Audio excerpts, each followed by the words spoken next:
Hey, what's up, CAUSENETIC family? Welcome to the CAUSENETIC podcast. Powered by the YMCA of Metropolitan Dallas. CAUSENETIC means being a person or thing that gives rise to a phenomenon that is dynamic or energizing. We're tackling topics and telling the truth. I'm Rodrigo Ross. And I'm Keith Benson. So today, get excited, kids. Get excited. We have the latest installation of our collaboration with YUSA in this innovation series. I'm going to tell y'all. Every time I think this is it, they can't get us guests that's better than the last guest. I'm wrong. Okay. And I would have to admit I'm wrong. And once again, I'm wrong. Well, I'm never wrong when it comes to you, but I was wrong with this. Because I don't hear those words very often. Yeah, and you're not. So don't get used to it. It's not happening. It's not happening. But I was wrong with YUSA because once again, they have given us a stellar lineup. Today on the CAUSENETIC podcast, we have joining us Maribel Tandazo, Pam Suprenant, and Stacy McDaniel. They are all going to talk about how they are using innovation in the YMCA's anti-hunger work. Like, I cannot wait to hear the dynamics. And you guys go and check the bios of the folks who are joining them today. You will be thoroughly impressed because I am. So welcome Pam, Maribel, and Stacy to the CAUSENETIC podcast. Thank you. Thank you. Hello. Hey.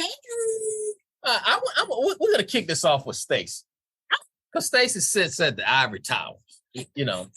And they can't see this podcast. I just want to tell y'all, Stacy's background is excellent. I know, just so crisp and just so clear. I mean, it's beautiful. And just, you know, because our good taxes that we pay. Well, what do our taxes got to do with Stacy's background? Because that's the ivory tower. That's what I call it. The ivory towers up there in Chicago. But I know you're not in Chicago, though. Not in Chicago background.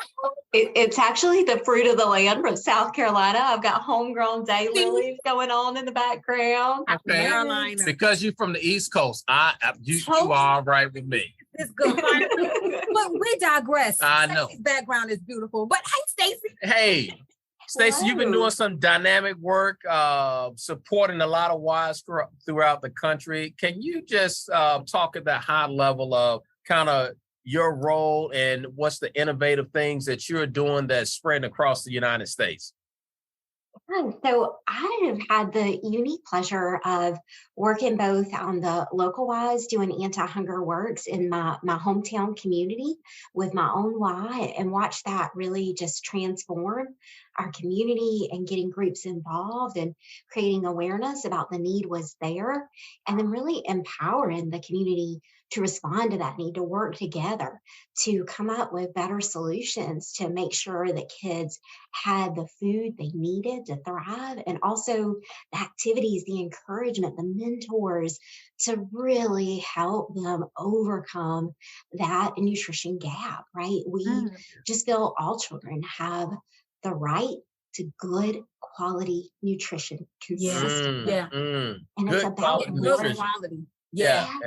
And that's like really the key part, is because a lot of times the young people that we work with in our programs, they may not be able to get that same access to that, you know, that quality. The quality is the key. Our neighborhoods, in particular with some of our under-resourced neighborhoods, they don't have that true access to that, and therefore they have to just, you know, go probably miles and miles away to be able to get that. Maribel, what are some of the exciting things that are going on in your community?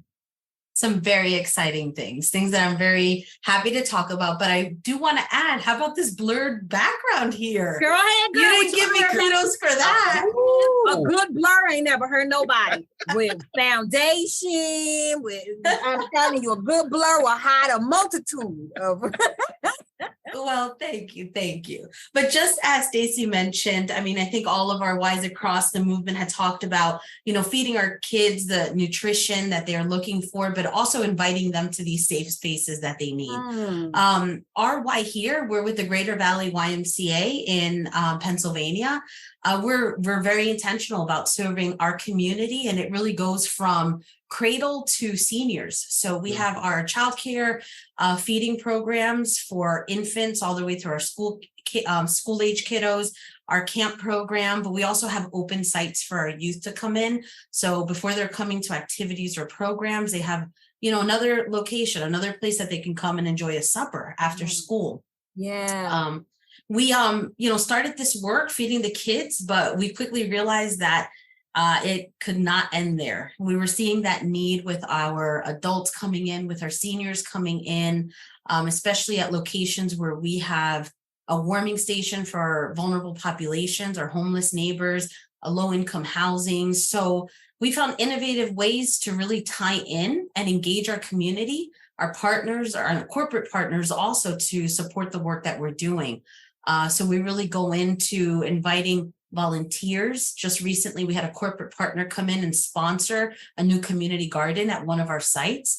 And that really allows not just the kids at our childcare center to learn about where their food comes from, also have them taste test these delicious foods, but it also engages our senior population as we're inviting them to come in and volunteer and work alongside the kids, providing that intergenerational programming and really getting our entire community involved in what it's like to even grow your own food.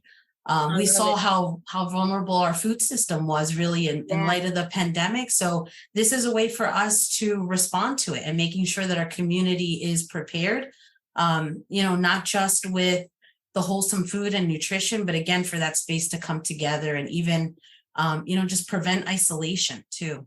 I love it. I love it. Being intentional about that. And Pam, would love to hear about the things you all have going on in the anti-hunger space. Thank you, guys. And I feel like in a lot of ways we preach to the choir when we're talking to the movement and talking about the why and all the crazy cool things that we do. Because here's the thing. YMCAs are feeding kids, and YMCAs have been feeding kids, whether it's summer, whether it's teens, it's after school, it's food distribution, we're doing it.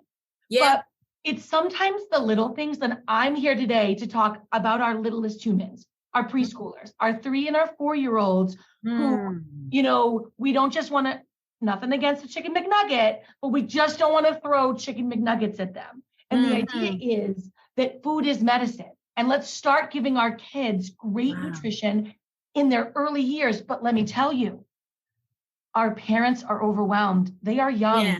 These are sometimes their first children, their first child. They don't know what to do. They don't have history in their own family. They weren't brought up this way. They don't have time. They don't have money. They don't have access. It is hard. So our role is to really figure out what they need. And I will say, when Stacey said this was about innovation, I'm like, this is not innovation. This is feeding kids. But the more I thought about it, innovation is continuous learning. It's we are learning every minute of every day. It is listening to our customers who are our 3-year-olds and our 3-year-olds' parents. And it is trying and failing and trying something else and doing and doing and doing. That, I think, is the innovation. And it's quite frankly what we do every day. So I'll, jump back in and say more about how we deal and talk with our parents about how to work this education and nutrition into their daily lives to make everybody eating healthier and in the long run being healthier. I love it. Pam, you said about throwing, we're not just throwing chicken nuggets at kids. The image that came to my mind, a kid just taking one of them chicken nuggets because sometimes them chicken nuggets, they so hard. It's like you might as well be eating a raw. Some kids, they don't know any other food group besides. I think my niece probably could say the word chicken nugget before she could call my name. She knew to say chicken nugget, though. I was like, ma'am. That's because your name has like Rodrigue. I mean, that's a lot of syllables to be able to say. Don't act like that. I can understand. Don't act like that. Whatever. How about we totally get it? Well, Stacy, we all look to you around the YMCA and that like you're the money lady. Like, so you've been able to to get this federal funding to be able to support so many different Ys. Can you talk a little bit about, kind of where some of the different federal funding models that have been used and how Ys are using those funds? Absolutely. I think that is one of the most beautiful pieces of the food program work is its mission and its money to make sure that it's sustainable. Yeah. Because, all of our lives, right? It's a struggle. But these food programs do have federal reimbursement that are bipartisan supported. How rare is that? How? Right? But they are. And so all of those meals are reimbursed for children 18 and under. And then the Ys have an administrative allotment for that as well. We have been so fortunate. We have had funding from diverse funding streams, but primarily Walmart Foundation since 2011 has really helped Ys build that infrastructure to keep these food programs running. So we actually have post-grant funding about a 96% sustainability rate.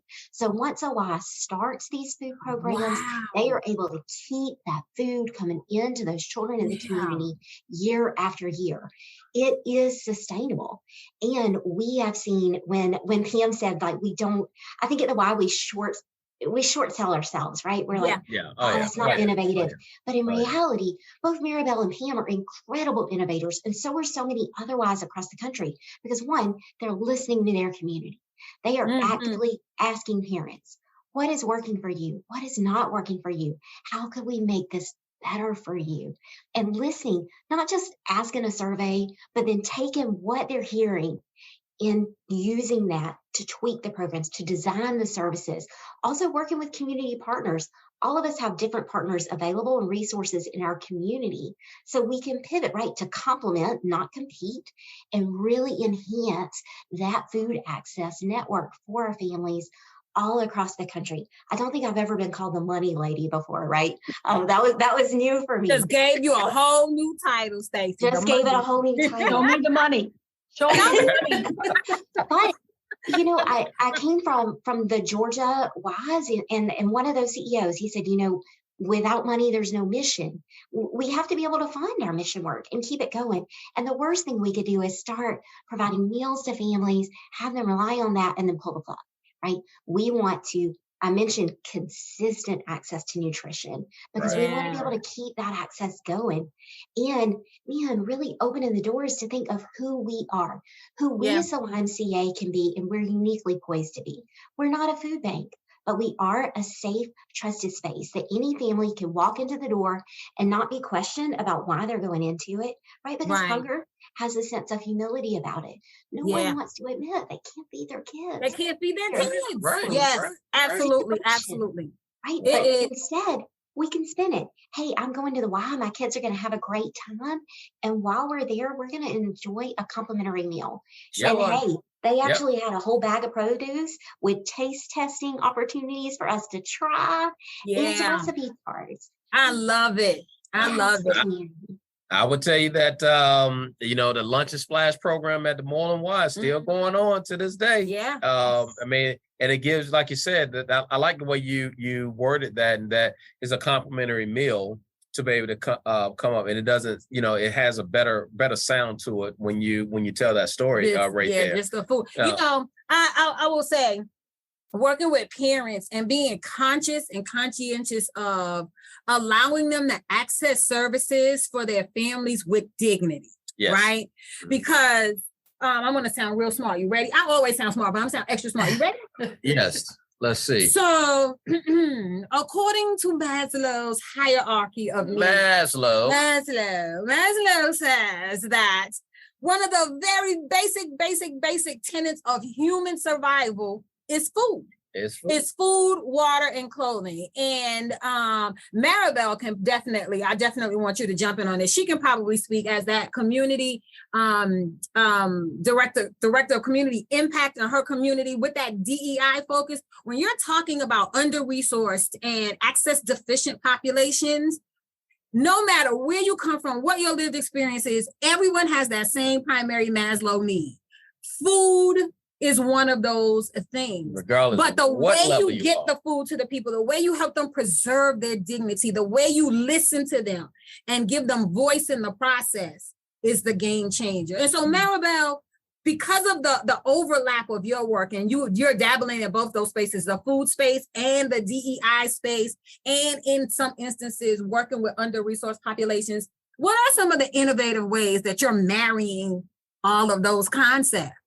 Well, I will say, when we talk about our DEI and that inclusivity, We're talking about feeling welcome and including everyone. And Stacy kind of, hit the nail on the head when she talked about this complimentary meal, because we want to make sure that everyone feels welcome. And there's times, even if our communities are somewhat affluent or even above the poverty line, there's still families sometimes that are struggling or, that just need help to make ends meet temporarily. This is where we step in. We are able to provide these services with no strings attached. And I think that's what's very important.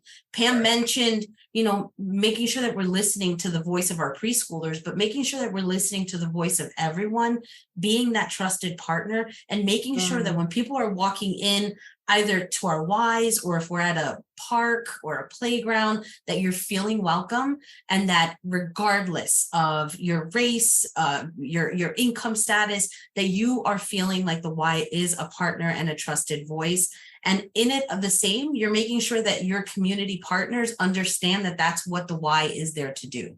So that when they're looking to continue to support, who are they going to think about when they want to, start funding partners and start sending volunteers? They want to start thinking about that Y, partnering with that Y, and making sure that the community is served regardless where they're at.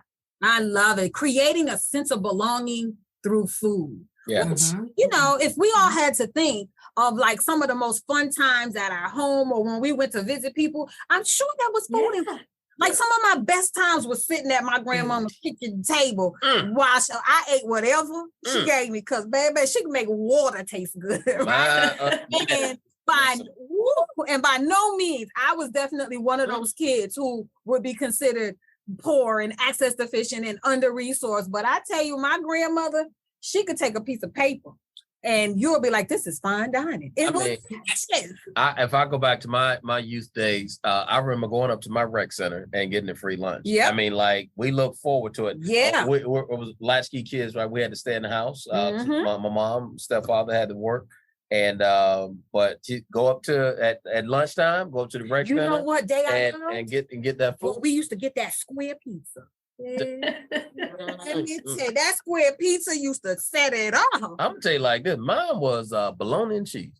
I'm gonna tell you. We know more about bologna than I shouldn't eat that. On a good some of that good white bread. Oh, that's a good thing.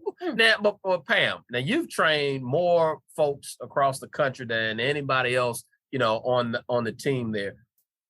And you're facilitating that process with those different leaders. What's your message to them?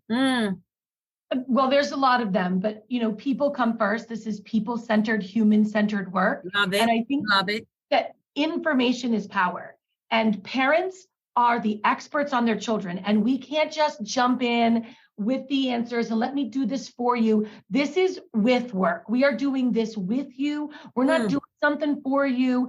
This is authentic or it will not work. This is building relationships, building communities. I mean, you ask a parent what their barriers are. Oh, I'm too busy. I don't have time. Sure. Okay. I heard you. Now, how do we peel back the onion of what that really means, family by family? In one of our centers, we brought in a professional organizer who's like time management crazy and sat down with the families and talked about, well, if you tried this for 2 minutes or did this, you could make snacks in the morning. It really is, well, I don't have time to make a healthy snack. Well, let's figure that out together, because it's true. When they say they don't have time to make a healthy snack, they're not lying. They're telling us. We need to help them and give them tools to break down some of those barriers. But it really all starts with listening, with authentic relationships and understanding that, we're all in this together for sure. I love that. I love the whole idea when they say something, believe them. Right. It's true.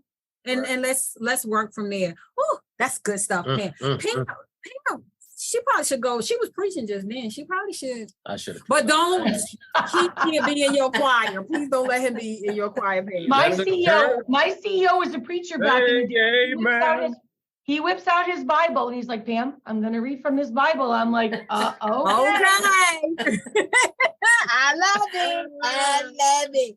So, oh man, Stacy, I know that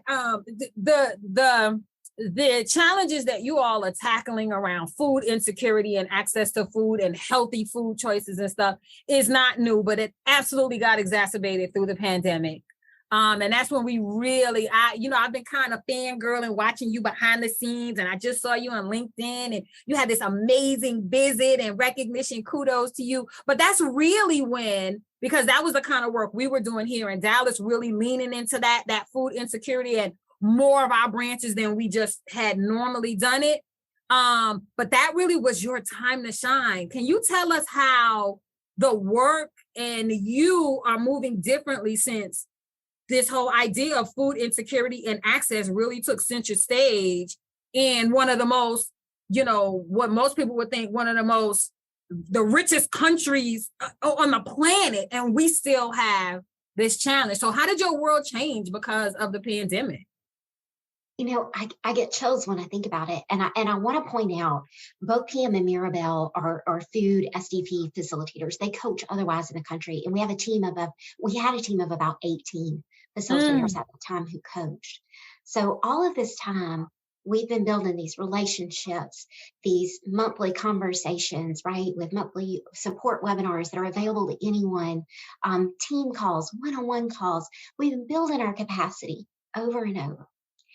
And I don't think any of us could have ever guessed that all of that put us right where we needed to be. That's right. Right. Come on. All of that work, all of those relationships, all of those conversations.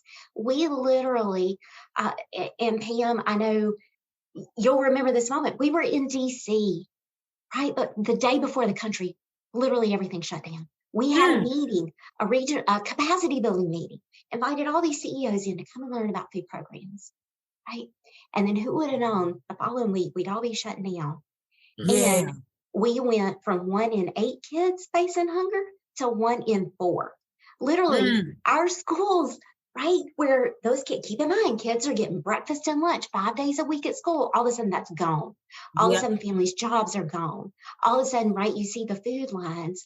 And what we saw was all of that preliminary groundwork lay it, so we were ready.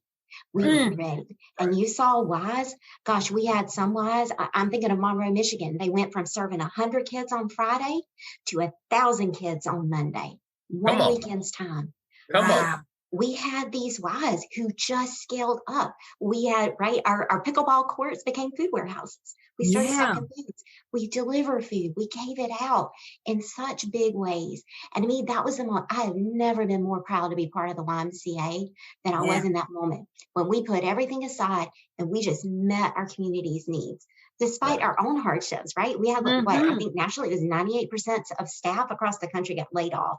But yet in the Ys that were really leaning into food, you had aerobics instructors making sandwiches, you had them passing out in the pickup line, right? Yep. You've got all your top leadership out there in the food line, passing out food and telling families, we're going to be all right. We're going to make it through this together.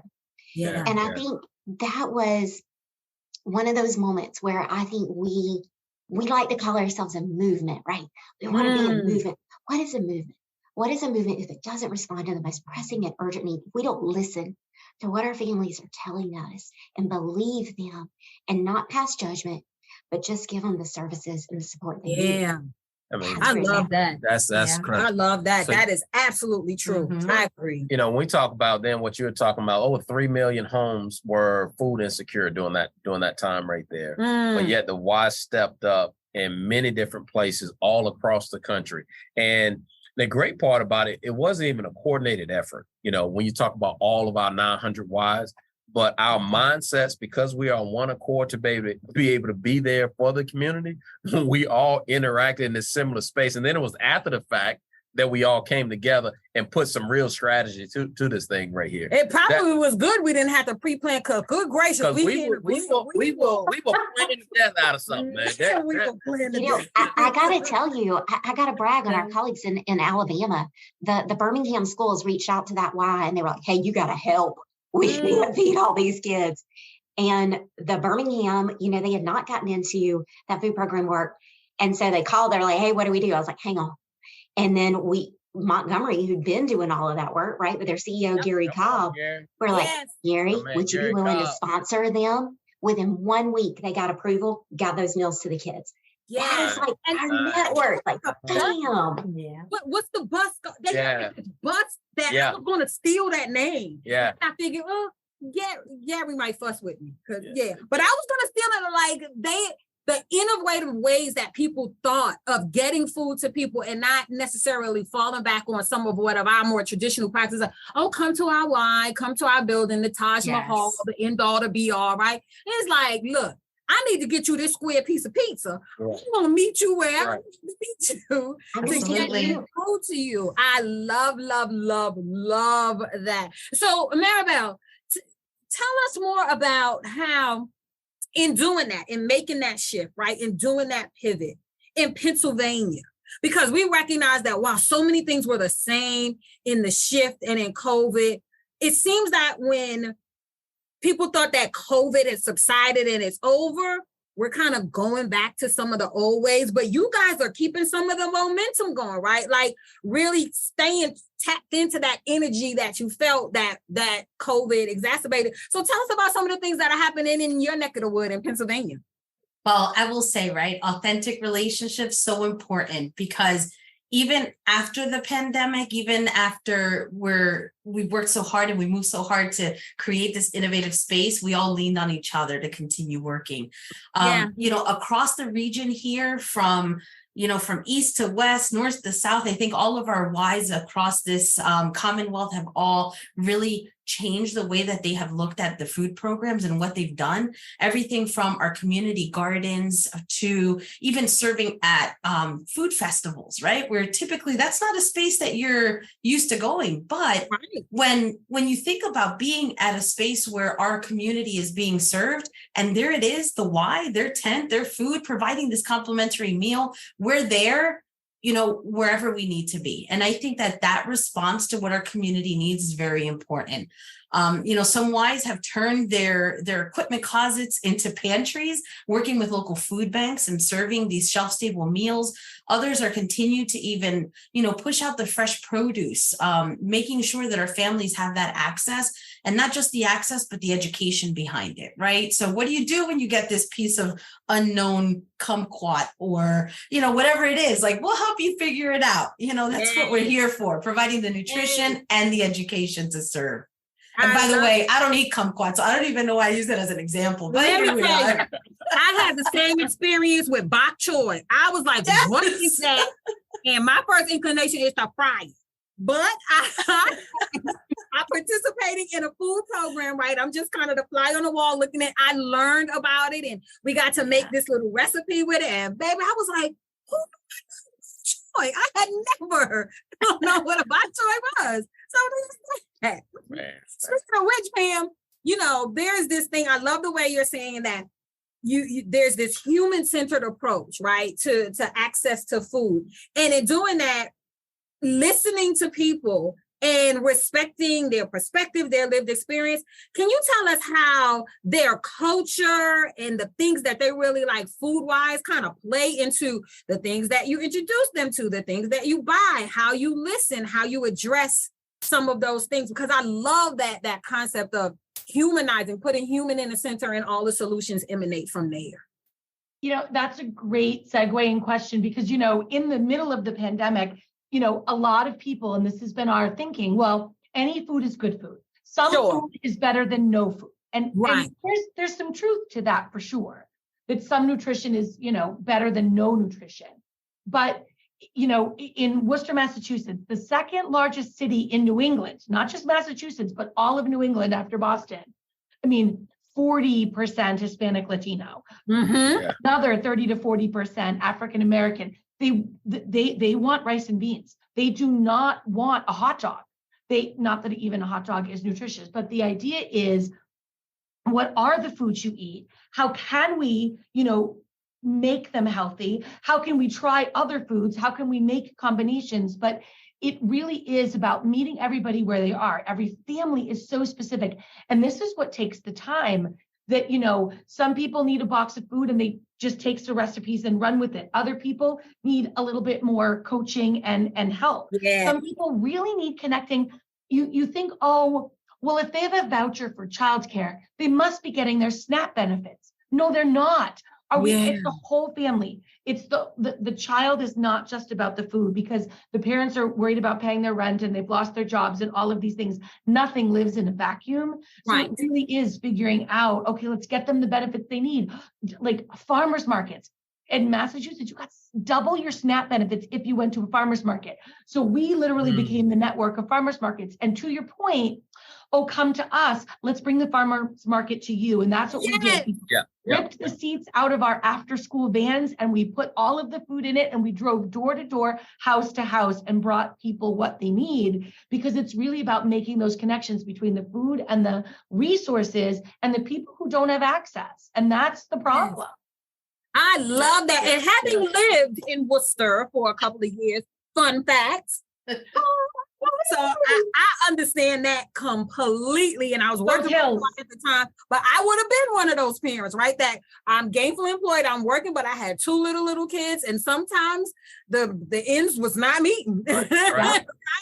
And having access to that in a way that was culturally relevant, because you can give me all kinds of food, but if my children aren't used to eating them, no matter how I chef it up, they're not going to eat the food, right? And the food bank is great, but if the food bank is only open Tuesdays at 4:00 and you're working two or three jobs, you need help. Like, it's making those connections for sure. Yeah. I love that. Take the seats out that van. Let's use that for something else. Now, Stacy, we got so many people that's going to be listening to this, and they're going to wonder, like, how do I do this at my Y? I mean, right now you got over 11,000 sites that you've been able to help with federal funding across the country, touching over 1 million lives. And there's more, right? Yeah, unfortunately, and so more out there. What is, if you and this is to all of you all, I'll let Stacy lead off with Stacy though. But what are the resources? What does program staff need to do to kind of find where to get started at with doing this type of work? Yeah, a great place to start is on Link with the Youth Program Enhancement Community. And I say that, but I also realize people love one-on-one, and we have plenty of food facilitators like Pam and Maribel that can meet with you one-on-one. We can have a conversation. We can coach.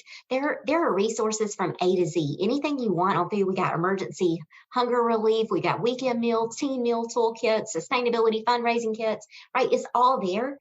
But you also have the opportunity to have some one-on-one for someone to listen to you, hear where you're at, what your needs are, what resources are in your community, and then help you plan accordingly. We've seen a ton of Y to Y sponsorship, right? Where another Y in your state partners with you, gets you off the ground nice and fast, teaches you the ropes, and then you can choose what you want to do from there.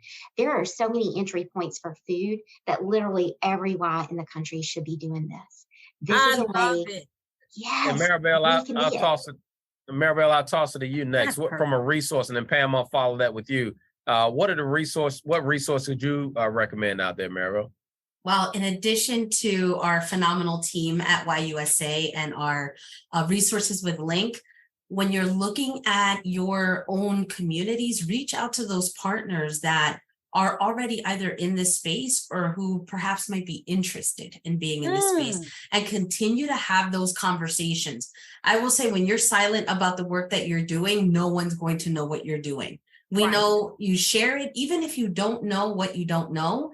Just have those conversations with your partners, your school districts, your mayors, elected officials. Make sure that you're letting them know either what you're doing or what you would like to do, and then keep the conversations going so that you can, truly build on, this food program at your Y and in your community.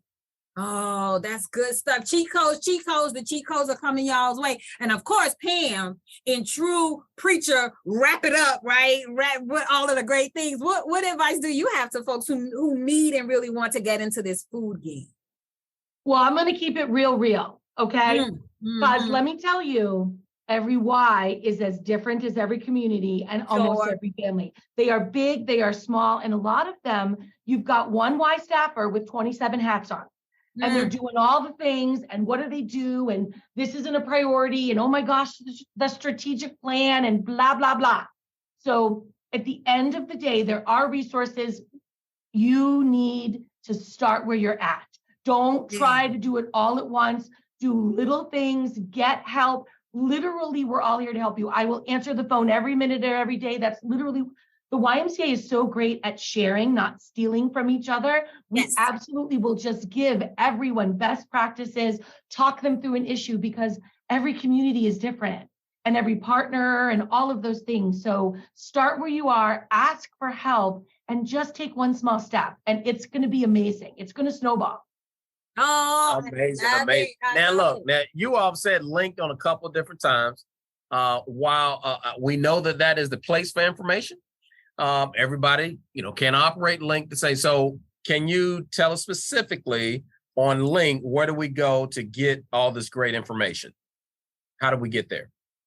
Yeah, if you just go in the search, look up youth program enhancement, you'll find the community, but I'll even short circuit for you. Just email me at Stacy with EY, Stacy.McDaniel@YMCA.net. And we are here to help. We're here to support you. Yes, that's the real Chico. That's you ain't got to go there. He go direct. If y'all can't get it after that, you don't want. Right. You just don't want. You just don't. I don't know. Hey, well, look. Hey, Maribel, Pam, Stacy, thank you guys for being on the CAUSENETIC podcast today. Oh, man, the kids and the families are so much better because of the great work that you all are doing. We really appreciate all your hard work in the space. Amazing, amazing stuff. And before we sign off, we definitely want to give props to our producer, Lashane. Hi, Lashane. Hey, look, thank you guys for listening to the CAUSENETIC podcast. On this episode in our YUSA Innovation Series featuring Pam Suprenant, Stacy McDaniel, and Maribel Tandazo. Hey, subscribe and listen to us weekly. Don't be shy. Give us a 5-star review. And as always, be dynamic. be phenomenal. CAUSENETIC.